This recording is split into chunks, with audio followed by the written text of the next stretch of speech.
What if everything you thought you knew about death was wrong? What if the end isn't the end at all, but rather a profound journey that reveals the true nature of your mind?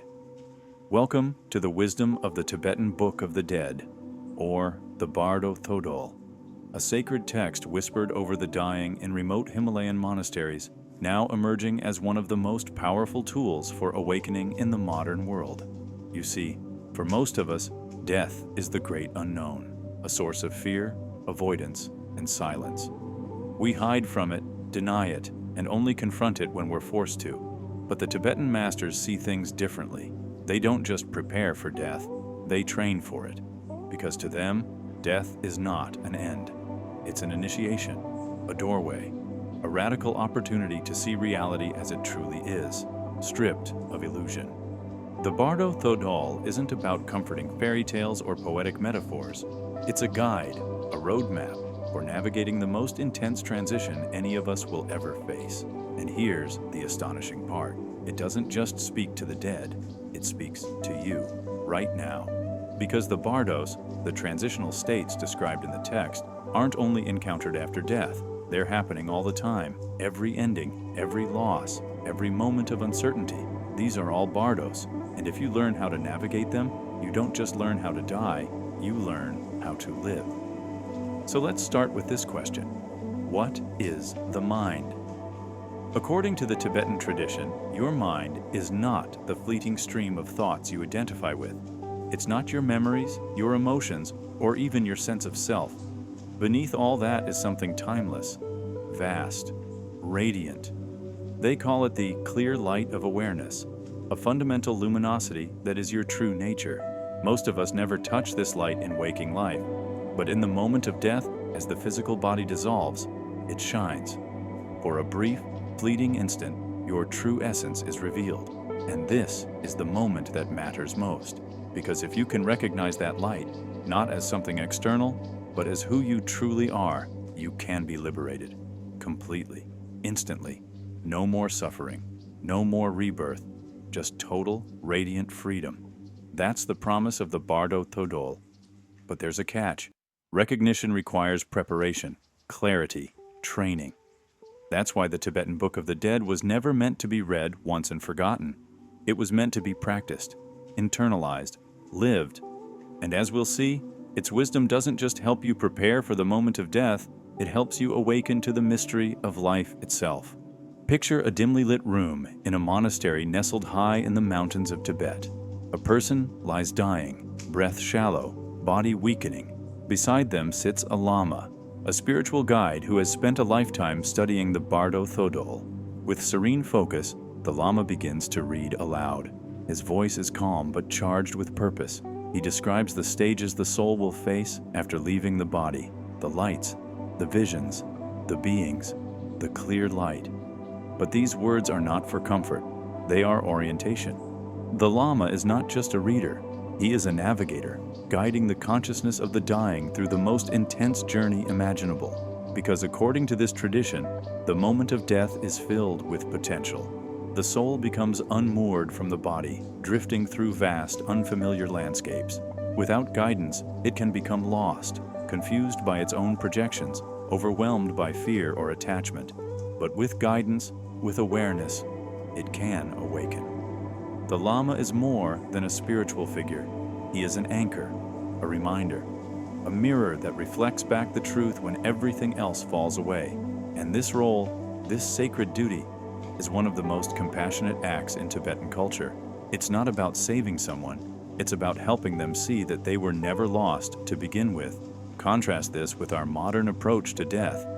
In hospitals and care facilities around the world, death is often managed clinically, quietly, and with sterile detachment. We focus on extending life, not preparing for its end. Spirituality is rarely part of the equation, but what if it should be? What if we treated death not as a failure, but as a sacred rite of passage? What if we saw it as a final opportunity for awakening? The teachings of the Bardo Thodol challenge us to reconsider everything, to recognize that dying is not something that happens to us, but something we do, consciously, with presence, with intention, and with the right guidance, the transition can become the most illuminating experience of our existence. So the question becomes, Who is your guide? In Tibetan Buddhism, it might be a Lama. For you, it could be a teacher, a practice, even a set of principles you hold close. What matters is not the form, but the function. Someone or something that reminds you of who you truly are when everything else falls away. That is what it means to die consciously. As the consciousness departs the body and drifts into the Bardo, something extraordinary happens. The illusions of the physical world dissolve. In their place, the mind begins to project its deepest contents outward, manifesting dazzling visions, terrifying apparitions, and boundless light. The Tibetan Book of the Dead describes this vividly. The soul encounters a succession of deities, first peaceful, radiant beings emanating compassion and wisdom. They appear one by one, each with distinct colors and forms, embodiments of the enlightened mind. But if the soul fails to recognize these deities as expressions of its own awareness, the visions shift. Now come the wrathful ones, fierce, intimidating, wielding weapons, shouting mantras in thunderous tones. To the unprepared mind, they seem like demons, like punishments, but they too are aspects of consciousness. They are not here to harm, but to reveal.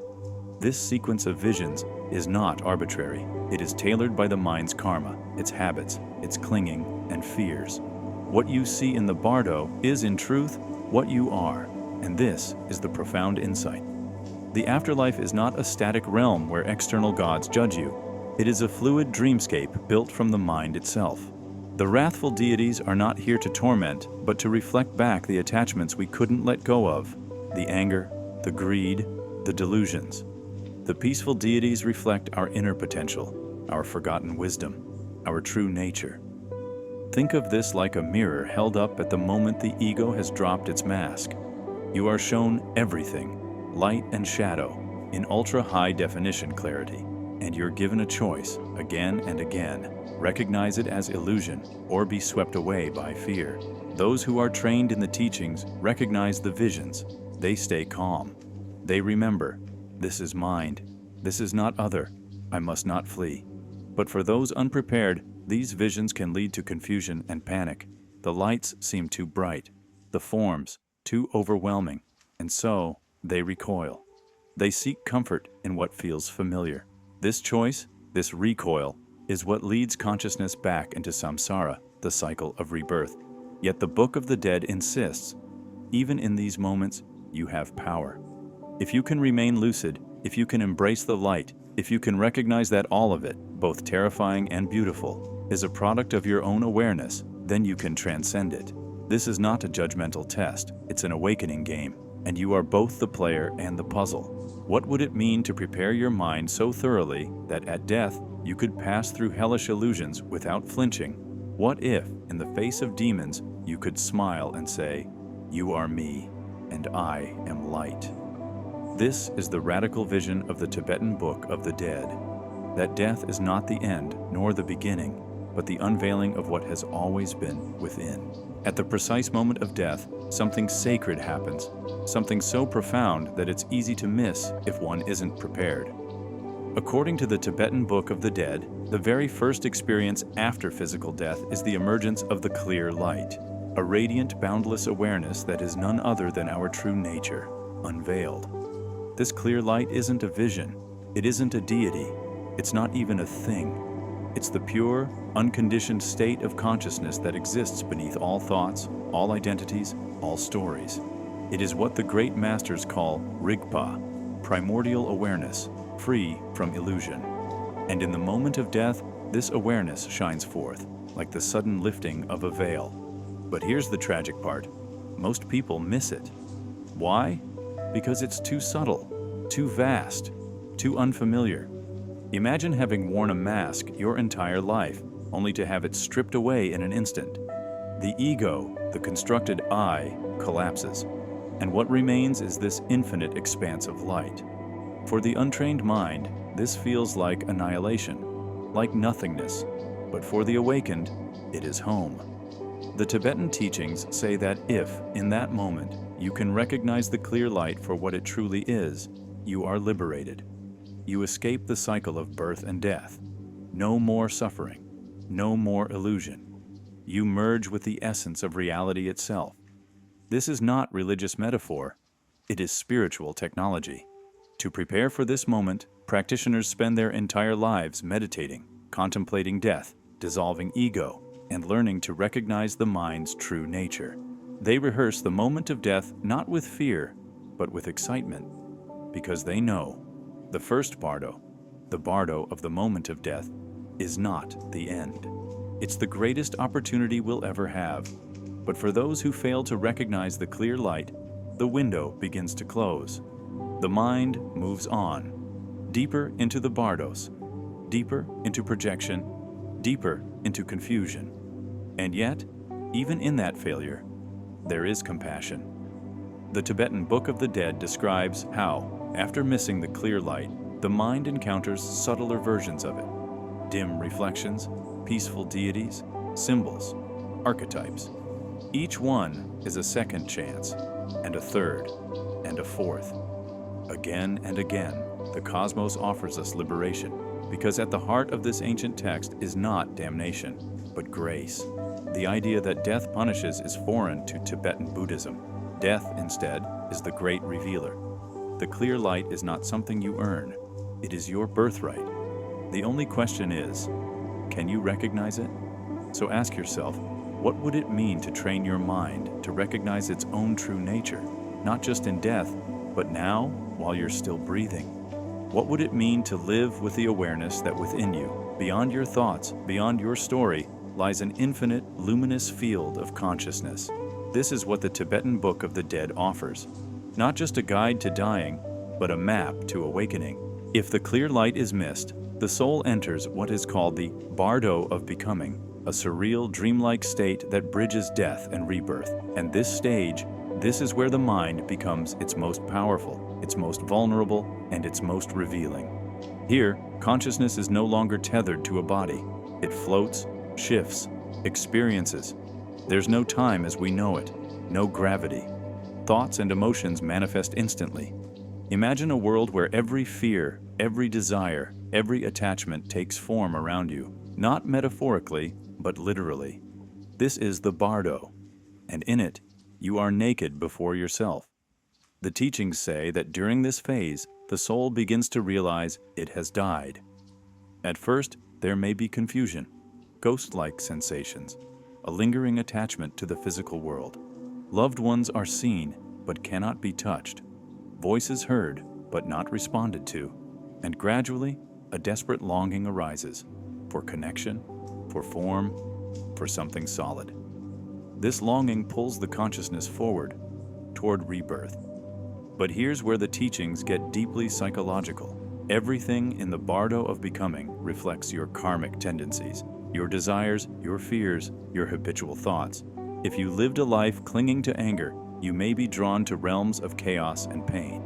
If you cultivated love, compassion, clarity, you may ascend toward more enlightened realms. But here's the key: nothing is fixed. The Bardo is not a sentence, it's a mirror. You are not condemned. You are being shown what your mind is made of.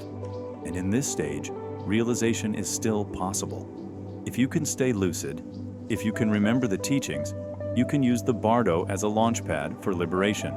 There are even instructions in the Book of the Dead about choosing the conditions of your next life. The consciousness, driven by karma and impulse, begins to seek out wombs, literal portals into rebirth. The mind sees visions of couples making love and is drawn magnetically toward them, seeking entry, seeking form. But again, awareness is power. If the soul can maintain detachment, if it can resist the pull and recognize the illusion, it may avoid rebirth altogether, or at least choose it wisely. This is what makes the Bardo of becoming so critical. It is a realm of choice, of possibility, of reflection. It's not heaven or hell. It's the echo chamber of your mind, turned up to infinity. So ask yourself, if your mind were the only world you had access to, would it be a paradise or a prison? This is the Bardo's ultimate teaching. Your mind is your universe. Learn to master it now, and death becomes not a trap, but a doorway. As the soul drifts deeper into the Bardo realms, it begins to encounter a stunning series of visions. peaceful and wrathful deities appearing in astonishing, often terrifying forms. For the untrained mind, this is the height of confusion. But for the initiated, this is the next gateway to liberation. These deities are not gods in the traditional Western sense. They are not beings separate from you, judging you, punishing, or rewarding. Instead, they are projections of your own consciousness, archetypal manifestations of your mind's fundamental energies. The Tibetan Book of the Dead teaches that over the course of 49 days, the soul will witness 42 peaceful deities and 58 wrathful ones. These appearances are not random. They are precise, deeply symbolic reflections of your inner world. The peaceful deities, calm, radiant, often adorned with lotus flowers and gentle light, are manifestations of clarity, love, compassion, and equanimity. They are inviting you home, offering a pathway to liberation. If recognized for what they are, they can lead the soul into enlightenment, but most people do not recognize them. Why? Because they seem unfamiliar, too vast, too subtle. The ego, trained by years of attachment and aversion, distrusts these forms. It recoils. It wants something known, something solid.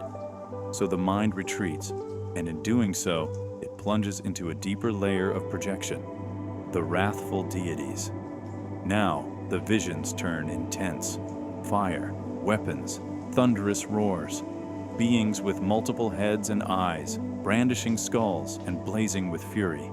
But here is the deepest truth. These terrifying figures are not your enemies. They are still your mind. They represent the raw, untamed energies of transformation, the force needed to break through delusion. Their wrath is not aimed at you. It is aimed at your ignorance. When viewed with wisdom, these deities are seen as protectors, fierce guardians of truth, tearing away illusion with brutal compassion. But if met with fear, they become monsters, nightmares, and the soul flees once again, missing yet another chance for liberation. This is the genius of the Tibetan Book of the Dead. It shows us that everything we fear and everything we love, even after death, is a reflection of the self. The Bardo is not a place. It is a psychological theater, and you are both actor and audience. And so, the key teaching here is simple. Recognize the mind's projections for what they are. Neither cling to the beautiful nor flee the terrible. Witness both with detachment, with curiosity, with awareness. Because liberation does not come from worship, it comes from recognition. When the peaceful and wrathful deities appear, they are not testing you. They are reminding you, showing you your own face, free of ego and illusion. If you can hold your awareness, if you can remember the teachings, then even the most terrifying vision can become a gateway to freedom. This section of the Bardo is perhaps the most symbolic of all. It teaches us that the monsters we fear and the gods we seek are within us. And if we can integrate both, we step closer to our true nature, awake, luminous, and free. Amidst the swirling visions of the Bardo, of lights, deities, sounds, and disembodied sensations, one question begins to echo louder than all others. Who is experiencing all of this? Who is seeing these visions? Who is journeying through these strange realms? Who, in fact, has died? And this is where the teachings of the Tibetan Book of the Dead become more than just a guide to the afterlife. They become a mirror held up to our deepest assumptions. Because the ultimate illusion, the one illusion that holds all others in place, is the belief in a fixed, permanent self. The ego, that fragile, ever-hungry story we call me. It's the construct that clings to identity, to form, to name, to history.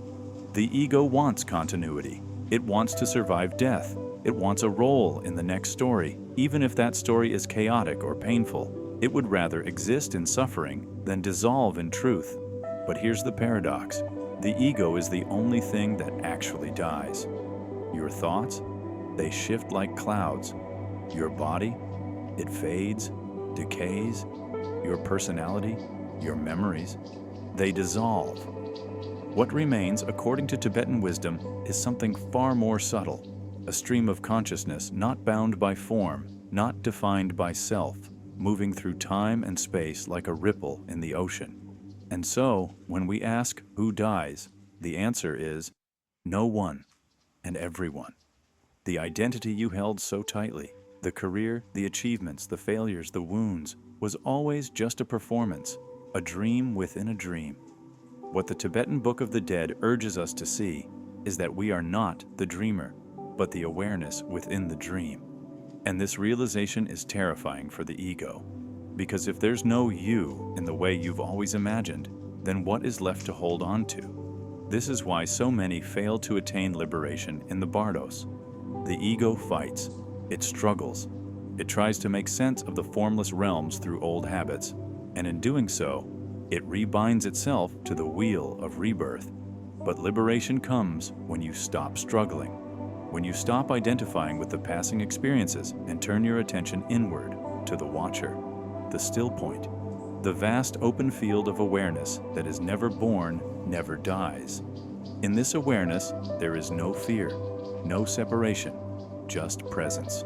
So the Tibetan Book of the Dead is not just about death, it is about ego death. It is a call to shed every illusion, every mask, every layer of false identity until only truth remains. And that truth is not a belief, it is an experience. It is the direct knowing that you are not your story, not your body, not your mind. You are the awareness in which all of those things appear. This insight, if realized even for a moment, can change everything. Because in that moment, the fear of death dissolves, and in its place arises something unimaginable: freedom. As the soul continues to navigate the subtle dimensions of the bardo, the visions it once found external begin to collapse inward. The peaceful and wrathful deities fade. The dazzling lights recede, and something else begins to stir: memory. Not the memory of people, places, or events, but the deep memory of intentions, of actions, of choices. This is where karma awakens, not as punishment, not as cosmic revenge, but as cause and effect, precise, mathematical, inevitable. In the Tibetan Book of the Dead, karma is described as the architect of the next life. It is not an external judge, but an internal momentum, born from lifetimes of thought, speech, and behavior. Every intention you've ever had, every action you've ever taken, is encoded in your consciousness like a blueprint, waiting to unfold. And now, in the bardo, that blueprint begins to take shape. Visions of your past may return, not in a chronological slideshow, but as patterns, emotional waves, even environments that reflect your deepest tendencies. You may find yourself gravitating towards certain lights or sounds. You may feel drawn to certain realms that mirror the dominant vibrations of your being. This is not random. This is the mechanism of rebirth. In the Tibetan view, beings do not randomly drop into new bodies. Rebirth is not assigned, it is attracted. You are pulled magnetically toward the realm that resonates with your karma, be it human, animal, God, ghost, or something far stranger. But here's the critical insight. This attraction can be interrupted. If awareness is present, if clarity is strong, if the teachings are remembered, you can choose. You can recognize the pull of karmic habit and let it go. You can dissolve the seeds before they sprout. You can escape the wheel entirely. But that takes training. It takes discipline. It takes a lifetime, or many, of preparation. This is why the Tibetan Book of the Dead is traditionally read aloud to the dying. Not just for comfort, but as a reminder, you are not helpless. You are not at the mercy of fate. Even here, in this in-between world, you hold power, the power to awaken. So what are the seeds you've planted in your life? What thoughts have you cultivated? What habits have you rehearsed so often they've become instinct? Because those are the energies that will follow you into the bardo. Those are the invisible strings that will pull you toward your next incarnation. But if you can observe them without attachment, see them without clinging, then you create space. Space wide enough for liberation to slip through. The Tibetan Book of the Dead offers no moral judgment. It does not say good or bad, worthy or unworthy. It simply points out the law. What you sow, you reap. So if you want to know your future, look at your present mind. And if you want to change your future, start now. Because karma is not destiny, it's momentum. And the moment you become aware of it, you can begin to steer. With each passing day in the Bardo, the window of opportunity narrows. The soul, confused, dazzled, or frightened, finds itself standing on the edge of a decision that could echo across lifetimes: rebirth or liberation. This is the crossroads the Tibetan Book of the Dead was written for. For the unprepared, the soul slips unconsciously into a new womb, pulled by karmic momentum, unaware that it even had a choice. It enters a new life with no memory of the last, beginning the cycle again. Birth, suffering, death, rebirth. But for the one who remembers, for the one who recognizes the nature of the mind, there is another path, the path of liberation. This path isn't about going somewhere else, it's about seeing through the illusions, through the projections, through the endless parade of identities. Liberation happens not by escaping the Bardo, but by recognizing what the Bardo truly is: a dream. And dreams have no power once you know you're dreaming. The Tibetan teachings say that at any point during the Bardo, even in the final moments, liberation is possible. If the soul can recognize the lights and visions as mind-made, if it can let go of attachment and aversion, then in that moment, the cycle ends. The illusion dissolves, and what remains is the clear light of awareness, unborn, undying, unconditioned. This is not something to be believed, it is something to be known directly, experientially. That is why meditation is central to Tibetan practice, because meditation is rehearsal for death.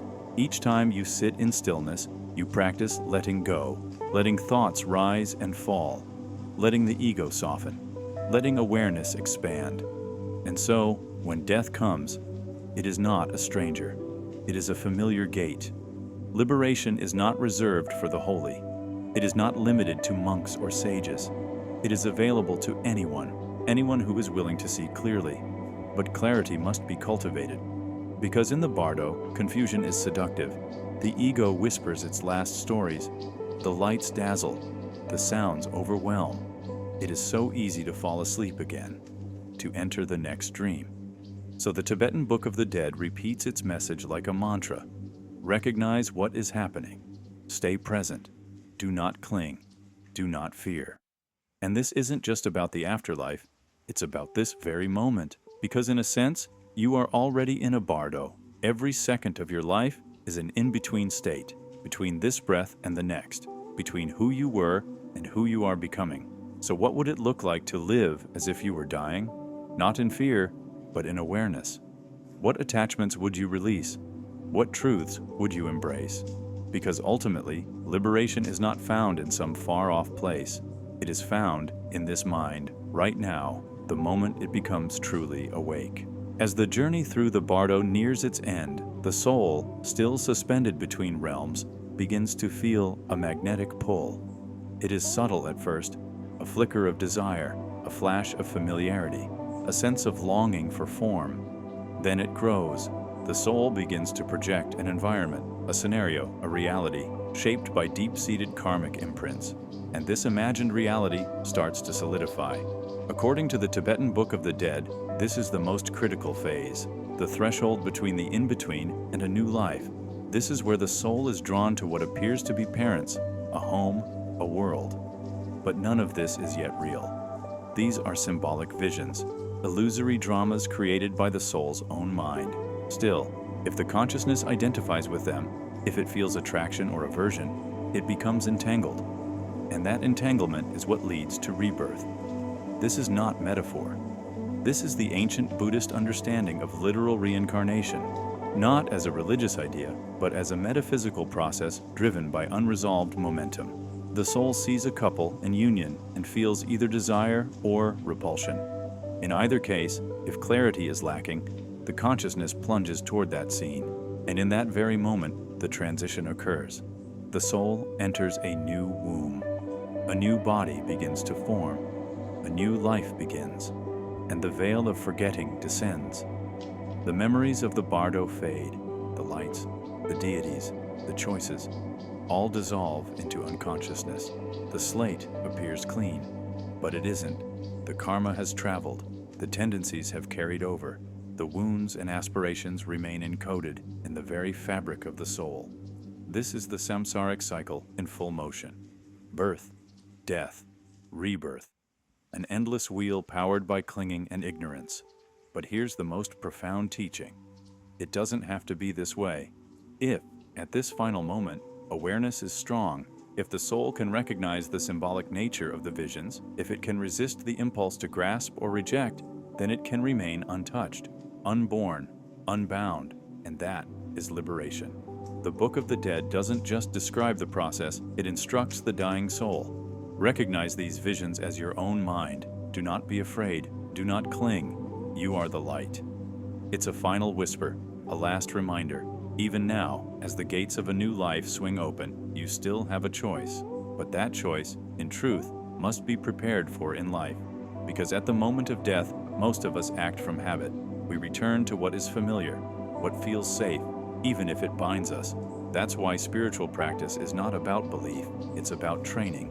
Training the mind to remain awake, training the soul to let go. In that way, every meditation, every act of compassion, every time we face fear with courage becomes a preparation for the Bardo, and perhaps, just perhaps, we'll remember when it matters most. And now, we step out of the symbolic, out of the ritual, into a new frontier. Because what was once dismissed as mystical folklore is now attracting the attention of the world's most brilliant scientists, psychologists, and philosophers. The Tibetan Book of the Dead is no longer confined to monasteries and meditation halls. It's being studied with the same seriousness once reserved for telescopes and particle accelerators. Why? Because the lines between consciousness, death, and reality itself are starting to blur. Quantum physics tells us that observation creates reality. Neuroscience cannot locate the source of consciousness in the brain, and near-death experiences, once ridiculed, are now cataloged in peer-reviewed journals, recounting eerily similar journeys through light, tunnels, and timeless awareness. Suddenly, the Tibetan view doesn't seem so far-fetched. What if death isn't the end, but a transformation? What if the mind doesn't die with the body, but continues on, shaped by its own karma, traversing realms of light and shadow, just as the book describes?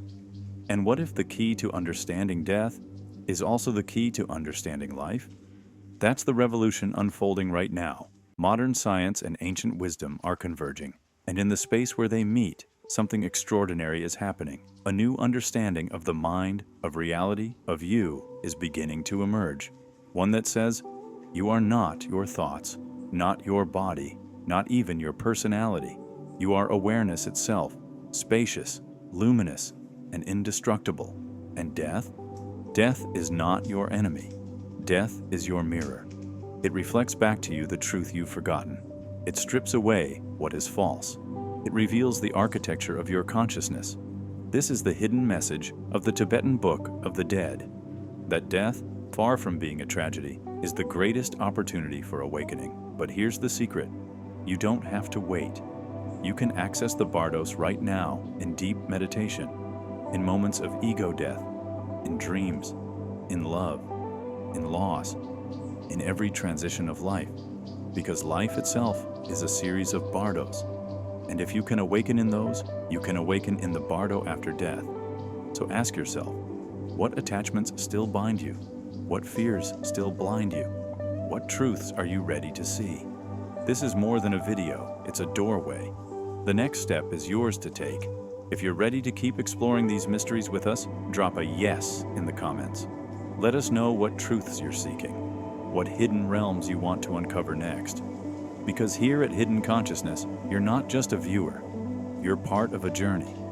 Together, we're peeling back the layers of illusion, one question at a time. Until next time, keep awakening.